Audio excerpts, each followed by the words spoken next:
ताकि एग्जाम वाले दिन आप टाइम से अपने सेंटर पे पहुंच सके और अपने एग्जाम में अपीयर हो सके। तो ये गलती नहीं करनी है। डॉक्यूमेंट्स आपको क्या क्या ले जाने हैं वो भी मैंने आपको डिस्कस किया है। आधार कार्ड आपका ले जाना है, वैलिड फोटो आपकी आईडी प्रूफ होना चाहिए। तो आपको उस हिसाब से अपना यहाँ पे एंटर करना, तो कोई भी गलती नहीं करनी है पेपर देने में। Hello students, welcome to our YouTube channel. Students, JEE mains की काउंसलिंग्स के लिए बच्चों आपको जो इन्फॉर्मेशन हम लोग चैनल में प्रोवाइड करते रहते हैं, उसके लिए आपने चैनल को सब्सक्राइब कर रखा है तो सब्सक्राइब करके रखिएगा।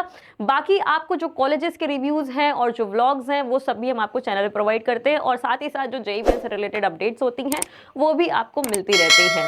और जो स्टूडेंट्स हमसे कनेक्टेड हैं हमारे ग्रुप्स में, टेलीग्राम में या व्हाट्सएप में, तो स्टूडेंट्स उन सबको भी क्वेरीज का समय समय पे जो छोटी छोटी उनकी समस्याएं हैं वो सब हम लोग सॉल्व करते रहते हैं। तो स्टूडेंट्स, आज हम लोग बात करने वाले हैं न्यू अनाउंसमेंट्स जो हैं आपके जेईई मेंस के, जो आपके जिसमें कि चेंजेस हुए हैं कुछ, उसके बारे में हम लोग डिस्कस करने वाले हैं। तो इस वीडियो को देखना बहुत इंपॉर्टेंट है, एंड तक देख लेना। कुछ ही बातें हैं जो हम लोग इसमें डिस्कस करेंगे। जैसे कि हम लोग बात करें तो आपका जो इसमें ऑप्शनल सब्जेक्ट, ऑप्शनल जो आपका पोर्शन होता था सेक्शन बी, उसमें वो आपका कंपलसरी हो गया है, ये बात आपको हमें बतानी है। और जो आपका जो बोथ पेपर्स में थे, जो आपका सेक्शन ए था वैसे ही आपका एमसीक्यू पे जो आपका सेक्शन ए था वैसे ही आपका सेक्शन बी कर दिया गया है।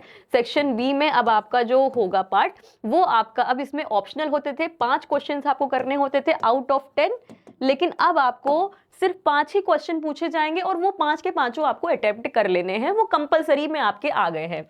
ठीक है, तो ये आपको 5 अपने कंपलसरी अटेम्प्ट करने हैं। साथ ही साथ आपकी इसमें नेगेटिव मार्किंग भी है -1 की, और सही होगा तो भाई +4 आपको मिलने वाले हैं।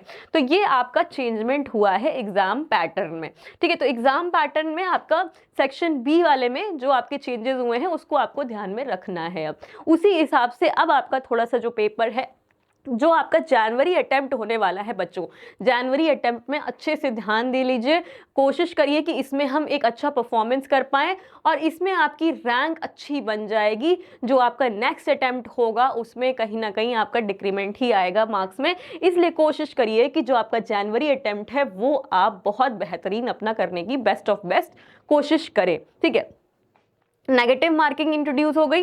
देन आपका इसमें एक चेंज और है यूआरएल। ठीक है, यूआरएल आपका बदल गया है। जो ऑफिशियल वेबसाइट है आपकी जेईई मेंस की, उसमें आपका jeimain.nta.nic.in वो आपको चेक करना पड़ेगा। ठीक है, देन आपका सिलेबस भी रिड्यूस हुआ है। अब सिलेबस आपका कहाँ कहाँ पे किस किस सब्जेक्ट का रिड्यूस हुआ है वो हमें इस वीडियो में देखना है। ठीक है, बहुत ज़्यादा नहीं ऐसा रिड्यूस हुआ है, लेकिन हाँ कुछ टॉपिक्स हैं जो आपके रिड्यूस कर दिए गए हैं, तो वो हम लोग देख लेने वाले हैं कौन कौन से हैं। देन आपके चेंजेस हुए हैं टाई ब्रेकिंग पॉलिसी में। जैसे आपका फॉर एग्जांपल बच्चों के जो सेम मार्क्स आ जाते हैं, तो उसमें जो टाई ब्रेकिंग पॉलिसी थी वो आपकी इसमें चेंज की गई है। काफ़ी सारे पॉइंट्स हैं उसमें कि कैसे आपका टाई ब्रेक किया जाएगा, क्या चीज़ें कंसीडर की जाएंगी। फिजिक्स केमिस्ट्री मैथ्स में आपके जो फिजिक्स केमिस्ट्री मैथ्स में जो आपके आने वाले हैं स्कोर, उस स्कोर को देखते हुए अब उसको हमें इसमें जज करा जाएगा कि कैसे आपकी इसमें टाई ब्रेक की जाएगी। ठीक है, तीनों ही सब्जेक्ट का देखा जाएगा। देन आपका देखते हैं नेक्स्ट क्या चेंजेस हुआ है भाई, increase of time for PWD candidates. ठीक है, तो उनको जो टाइम पहले मिलता था तो उससे थोड़ा और इंक्रीज कर दिया गया है और थोड़ा ज़्यादा टाइम अब मिलेगा। तो ये आपके मोटे मोटे कुछ पॉइंट्स थे जो कि इसमें रूल में हमारे चेंज हुए हैं, न्यू अनाउंसमेंट जो हमारा हुआ है। जैसा कि आपको पता है कि जेईई मेंस में लगातार कुछ ना कुछ अपडेट्स हो ही रहे हैं।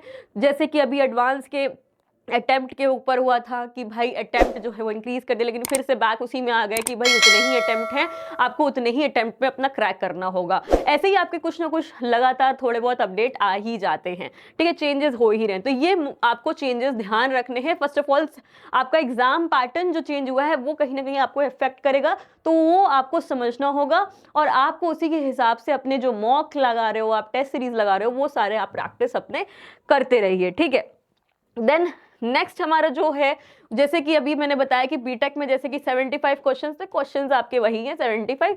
जो आपके एक्स्ट्रा पूछे जाते थे सेक्शन बी में, जो आपको चूज करने थे कि भाई करें कि नहीं करें, वो आपके अब हट गए हैं, तो वो आपको समझना होगा। आपके सारे कंपलसरी हो गए हैं क्वेश्चंस। ठीक है, बी आर्क में 77 क्वेश्चंस होते हैं, बी प्लान में आपके 100 क्वेश्चंस का पेपर होता है।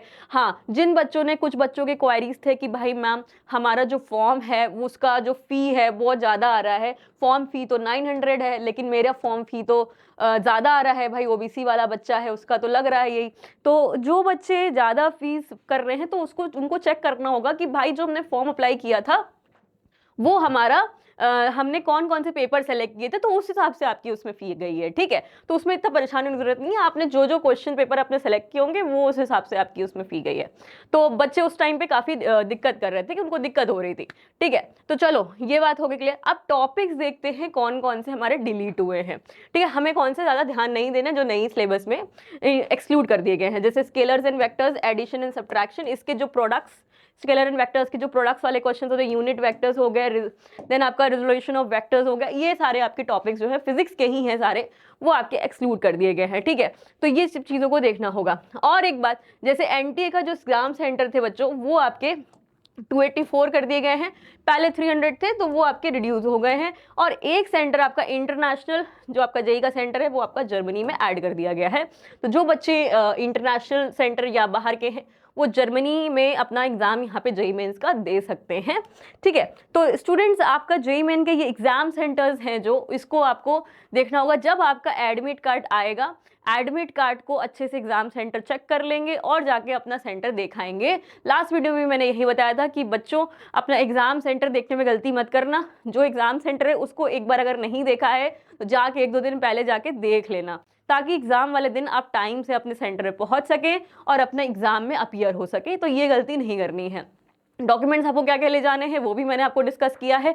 आधार कार्ड आपका ले जाना है, वैलिड फोटो आपकी आईडी प्रूफ होना चाहिए। तो आपको उस हिसाब से अपना यहाँ पे एंटर करना है। तो कोई भी गलती नहीं करनी है पेपर देने में, और अच्छे से पेपर देने की तैयारी कर लीजिए। जाना कैसे है, क्या ले जाना, क्या नहीं ले जाना, क्या चीज़ कैरी करेंगे और कैसे अपना माइंड सेट रखेंगे, कूल माइंड रहेंगे, और ये सब चीज़ों को अपना ध्यान रखना है। तो स्टूडेंट्स, बिल्कुल परेशान नहीं होना है, बिल्कुल अपना जो एग्जाम है उसकी तैयारी करते रहो। जो पॉइंट्स बताए गए उसको ध्यान में रखिए और वो सारे चेंजेस को ध्यान में रखते हुए अपना यहाँ पे स्टडी को कंटिन्यू करिए। तो स्टूडेंट्स, वीडियो कंप्लीटली आपने देख ली होगी आई होप। तो वीडियो को लाइक कर दीजिएगा, चैनल को सब्सक्राइब नहीं किया तो सब्सक्राइब करिए, अपने फ्रेंड सर्कल पे फॉरवर्ड जरूर करिए। तो students, thank you very much for watching this video and guys, see you with the next topic. Comment जरूर करिए, कोई भी आपको कॉलेज के बारे में डिस्कस करना है, do comment. Thank you guys.